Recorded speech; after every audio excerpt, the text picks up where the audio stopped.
Babae nag-resign sa trabaho matapos mapahiya dahil isang katrabaho niya lang ang umattend ng kanyang kasal.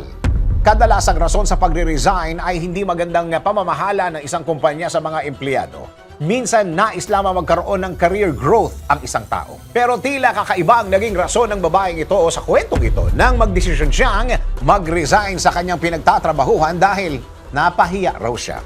Kung ilang katrabaho ba ang inimbita ng babae? Eto, isang babae mula sa China ang kinasal at dahil gusto niyang ibahagi ang mahalagang moment ng kanyang buhay sa mga taong malapit sa kanya, inimbitahan niyang lahat ng kanyang katrabaho para dumalo sa kanyang kasal. Anya, kaibigan niya raw kasi ang lahat ng mga empleyado sa kanyang pinagtatrabahuhan. Pero iilan lang ang kanyang maituturing na close friends. At para raw hindi raw sumama ang loob ng iba niyang katrabaho na hindi na imbitahan o maiimbitahan, napagdesisyonan niyang imbitahan na lang lahat ng kanyang katrabaho na abot sa 70 katao.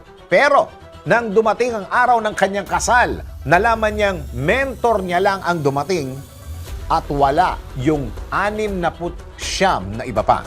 Dahil dito, 6 na mesa raw ang bakante at maraming pagkain ang nasayang dahil hindi nakakain.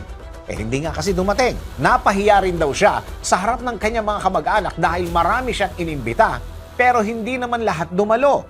At para itago ang kanyang kahihiyan sa trabaho, pinili niyang mag-resign.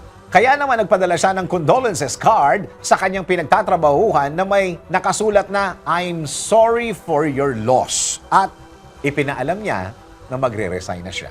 Ikaw, ano gagawin mo kung isa lang sa mga inimbita mo ang dumalo sa imbitasyong ipinadala mo? Ika-cut off mo din ba sila o tatanggapin mo na lang at mag-move forward? DWIZ Research Report. Report. Thank you for watching. Tuloy lang ang panonood at pakikinig ng tamang balita sa DWIZ News, DWIZ News FM Regional, DWIZ News TV, Aliw Channel 23, nationwide.